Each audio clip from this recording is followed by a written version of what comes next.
Now, LEGO is a very child-friendly company. However, there have been some instances where they included some sus things in their sets. And that gave me a video idea. My top picks for the 8 adult references in LEGO sets and media.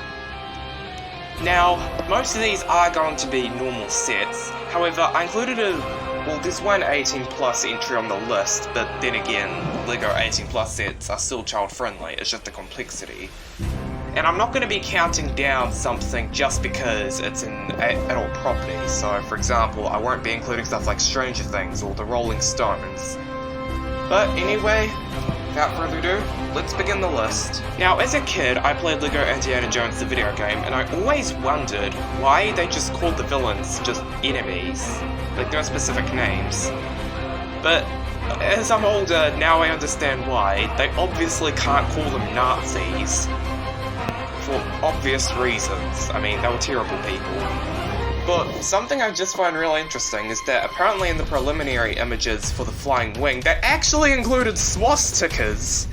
That's just, yeah, there's no way they could do that now. I know it's preliminary, but still. But I just find it really interesting how LEGO has made Nazis before. They just couldn't label them as such. Remember how at the start of the video I mentioned that there was an 18 plus entry? Well, this is it. And it's LEGO Seinfeld. Now, look, there's one thing in the instructions that I just find really funny, and that's that they use Arse Man. Like, there's how can they include that in a set? In LEGO Marvel's Avengers, they couldn't include the swearing from the movies, so they just left that out.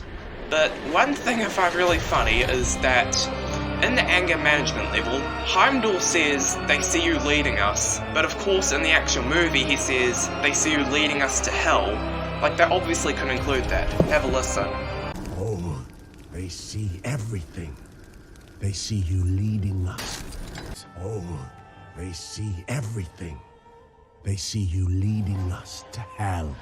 The thing I found really interesting is that in the same game there's a playable character called Hellcat.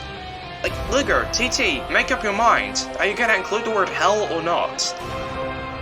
But one thing I do find really interesting is that in a mission you have to do with Squirrel Girl, she literally swears in squirrel language.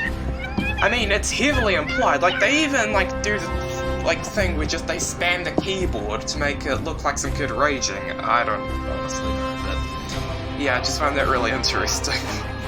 Now look, I'm pretty sure all of you are familiar with it, so I'm just gonna make this one brief, but Butthole Tiger.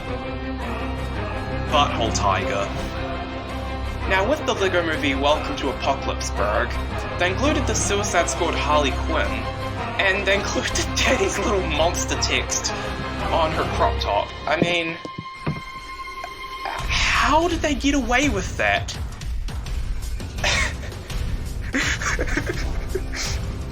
Now look, Blizzard controversy aside, Overwatch is an amazing theme in my opinion. Great builds and great minifigures. But something that stands out to me is that with Widowmaker, they included the cleavage that she has in the game. I mean, seriously, here's the figure. Like, how did they include cleavage? I mean, they stopped doing that ages ago. Like, the last time I recall them doing it was with the cheerleader from Series 1 of LEGO minifigures.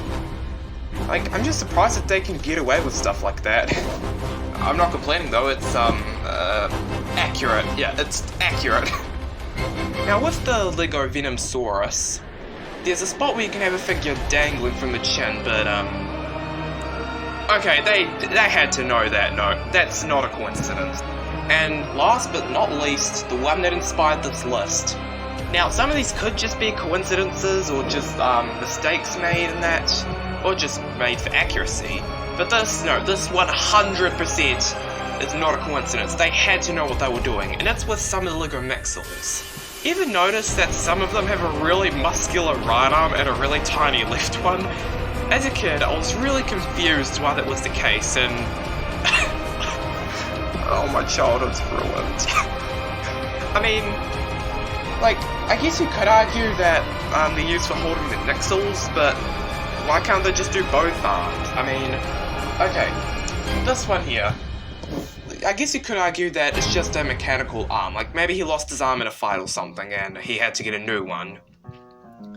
But with these two, they had to know what they were doing. Why do they need a really big, muscular right arm and a tiny left one?